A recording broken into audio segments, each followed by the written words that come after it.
नमस्कार दोस्तों, हरे कृष्णा, राधे राधे। व्रत विधि उपाय में सभी लोगों का स्वागत करती हूँ। दोस्तों, निर्जला एकादशी साल के सबसे बड़ी और कठिनतम एकादशी के नाम से जाना जाता है। जेठ की महीना है और इस महीने में भीषण गर्मी में खुद पानी नहीं पी के जब जरूरतमंद को पानी पिलाया जाता है तो उसकी पुण्यफल कहीं ज़्यादा बढ़ के होता है। इसकी बहुत ही सरल पूजा विधि आज हम देखने वाले हैं। देखिए, घर पर आप मंदिर में या तो फिर कोई अलग से चौकी लगा के इस पूजा को कर सकते हैं। चौकी में आपको पीला कपड़ा बिछाना है। गोपाल जी को पंचामृत स्नान करके चौकी में विराजमान करें। साथ में माता लक्ष्मी और विष्णु जी की अगर फोटो है या विग्रह है उनको स्थापन करें। एकादशी की पूजा में लक्ष्मी जी और विष्णु जी की विशेष पूजा होती है। अगर आपके पास फोटो नहीं है तो आप सिर्फ गोपाल जी की भी पूजा कर सकते हैं। इसके बाद हम फूलों के आसन लगाएंगे और प्रथम पूज्य भगवान गणपति देव को विराजमान करेंगे। फिर उनको टीका लगाएंगे। विराजमान करने के बाद ऐसे हमने सभी भगवान को, लड्डू गोपाल जी को, भगवान नारायण को चंदन का टीका सबसे पहले लगाया है। याद रखें, चंदन का टीका हमें जरूरी लगाना चाहिए। इसके बाद हम कुमकुम से टीका करेंगे माता लक्ष्मी जी को और गोपाल जी को भी। साथ में गणपति भगवान को कुमकुम से टीका करेंगे। कलश में भी टीका करें। कलश में हमने सभी भगवान के आह्वान किया।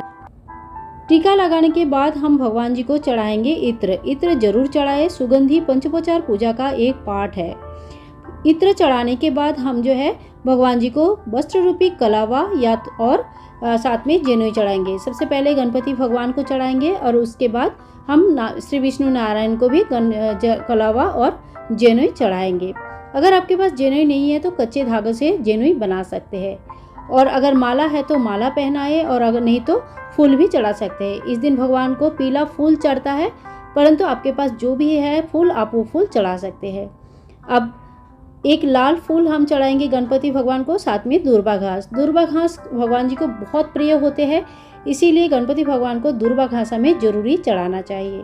घट में या तथा कलश में भी हमें इस दिन फूल एक जरूर चढ़ाना चाहिए। कलश में आपको 5 चीज़ें डालनी है: सुपारी, दुर्वा घास, एक फूल, 1 रुपया का कॉइन, थोड़ा सा गंगा जल मिश्रित नॉर्मल जल, और अगर आप चाहे तो सोना चांदी में से कुछ एक डाल सकते हैं। इस तरह से कलश स्थापना करें। ये नारियल कलश है और नारियल के नीचे आपको इस दिन चावल नहीं रखना है, थोड़ी सी तिल जरूर रख दें। ठाकुर जी की बांसुरी हम ठाकुर जी के सामने रख देंगे। और निर्जला एकादशी के दिन ठाकुर जी की विशेष पूजा होता है, तो वो आप बिल्कुल ना भूलें। साथ में तुलसी के पत्ते के बिना पूजा अधूरी मानी जाती है। तुलसी के पत्ते चढ़ाए। और भगवान श्री गणेश जी को तुलसी के पत्ते नहीं चढ़ते हैं, इसलिए उनका भोग अलग से लगाए। ठाकुर जी को और श्री विष्णु नारायण को जो भी भोग चढ़ेगा सभी भोगों में तुलसी के पत्र अवश्य लगाए। अगर तुलसी के पत्ते कम है तो आप एक कटोरे में अलग से रख सकते हैं। इसी तरह से भोग लगाने के बाद अब हम दिया प्रज्वलित करेंगे। दिया आप चाहे तो अखंड दीप की स्थापना कर सकते हैं, जो कि दशमी के दिन शाम को ही आप स्थापना करें और द्वादशी के दिन पारण तक वो प्रज्वलित होनी चाहिए।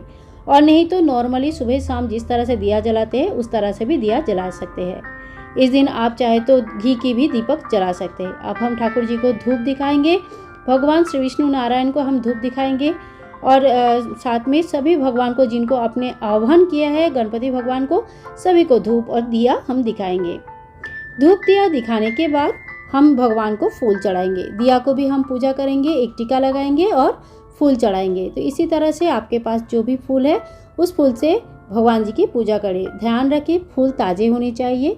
बासी फूल भगवान जी को नहीं चढ़ती है, इसीलिए पूर्ण श्रद्धा और भाव के साथ फूल चढ़ाए। इसके बाद हम भगवान का इस तरह से आरती कर लेंगे। अच्छा हाँ, जो बहुत लोग करते हैं, जो दिया स्थापन करते हैं उसी दिया से ही आरती कर लेते हैं। ये कितना सही है कितना गलत है ये मैं कहना नहीं चाहती हूँ, परंतु अच्छा यही होता है कि आरती के लिए आप अलग से दिया प्रज्वलित करें। जो दिया एक बार स्थापन हो जाता है उसको उठा के आरती करना उचित नहीं होता है। बाकी अपने अपने सामर्थ्य के हिसाब से, इच्छा के हिसाब से आप कर सकते हैं। देखिए, इसमें जो विशेष रहता है वो है ये मिट्टी का कलश। ये आप कितने भी बड़े साइज़ का और छोटे साइज़ का ले सकते हैं। ये होता है दान के लिए, ये कलश होता है। इस कलश में हमने स्वास्तिक बना लिया है चंदन से, और आज के दिन चंदन का व्यवहार बहुत ही ज़्यादा मायने रखता है। इसके बाद एक जो उसके ऊपर मिट्टी का ही एक ढक्कन लीजिए जिसके ऊपर चीनी रखना चाहिए। जितना हो सके उतना दक्षिणा रखें। मैं यहाँ पे 11 रुपया रखा है, आप चाहे तो 11 रुपये से लेकर 1001 और उससे भी ज़्यादा रखना चाहते हैं तो रख सकते हैं। इस दिन सूती के वस्त्र, फल वगैरह दान करते हैं। दान का बहुत ही ज़्यादा महत्व है। भगवान जी के सामने भी इस दिन जल रखा जाता है। अब हम कर लेंगे आरती। भगवान के सबसे पहले हमें गणपति भगवान का आरती करनी चाहिए और उसके बाद सभी भगवान को हम आरती दिखाएंगे। ये आरती आप पूरे घर में भी दिखा सकते हैं। इससे घर का नकारात्मक ऊर्जाएं जो है वो चली जाती है। आप हाथ में एक फूल लेंगे।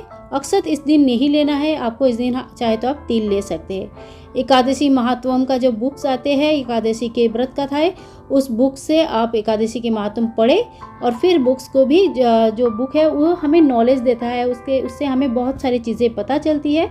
इसीलिए बुक को भी जहाँ पे हमने पूजा किया वहीं पे रख देंगे। इससे बुक का भी पूजा हो जाती है। देखिए ये जो कलश है, आम है, वस्त्र है और जो दक्षिणा है, ये सारे दान में चले जाते हैं। फूल जो है ये मैं खाद बना लेती हूँ, यानी कि सुखा के फिर मिट्टी में डाल देती हूँ। बाकी भगवान जो आपके हैं वो अपने अपने स्वस्थान में पारण के बाद इनको विराजमान कर दे। फल जो चढ़ाते हैं पारण के समय, फलाहारी जो व्रत रखते हैं वो फल खा के अपना पारण कर सकते हैं। जो निर्जला व्रत रखते हैं वो तुलसी पत्र युक्त जो जल रखा है वो जल पी के अपना पारण कर सकते हैं। जो घट स्थापना हमने किया है, घट के अंदर जो भी सामान हमने डाला है उसको मैं सुखा के धो के फिर से रख देती हूँ और दोबारा घट स्थापना में वही सामान यूज़ करती हूँ।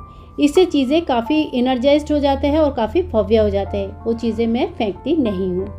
दोस्तों आपके यहाँ जो भी प्रचलन होगा आप उसी हिसाब से करें। मैं जो करती हूँ मैं वही आप सभी लोगों से शेयर भी करती हूँ। इस दिन ठाकुर जी को पंखे का सेवा जरूर दें और वीडियो अगर अच्छा लगा है तो लाइक करें, शेयर करें, कमेंट करें, चैनल को सब्सक्राइब करके रखें। आपकी सपोर्ट हमें हमेशा मिलती है, इस बात के लिए धन्यवाद।